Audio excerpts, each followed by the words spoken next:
Late, maybe a little late, यानी कि हो सकता है या शायद इसकी मीनिंग होती है मे बी की, थोड़ी देर हो सकती है, maybe a little late.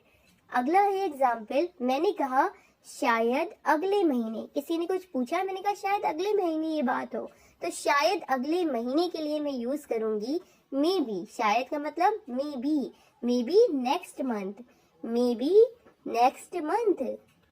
उसी तरह से मैंने कहा शायद बाद में, एग्जाम कब होंगे, शायद बाद में, ठीक है, ऐसे बोलते हैं ये सेंटेंस कि शायद बाद में, तो मैं बोलूंगी शायद बाद में, यानी कि maybe later, maybe letter.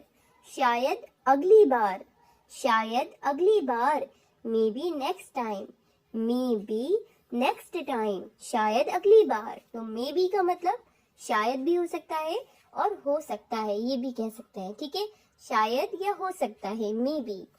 उसी तरह से शुड बी, देखिए शुड बी, शुड का मतलब होता है चाहिए, बी लगा दिया यानी कि होना चाहिए, शुड बी, होना चाहिए।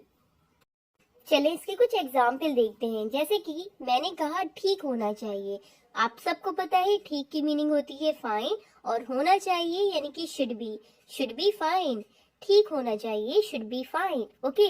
अब मैंने कहा कि ये अब तैयार हो जाना चाहिए, ये अब तैयार हो जाना चाहिए, ठीक है, तो मैं कहूंगी ये अब तैयार हो जाना चाहिए, it should be ready now, it should be ready now, ये अब तैयार हो जाना चाहिए। कहीं और होना चाहिए, मैंने कहा कहीं और होना चाहिए, तो मैं कहूंगी should be somewhere else, should be somewhere else, कहीं और होना चाहिए, should be somewhere else, okay.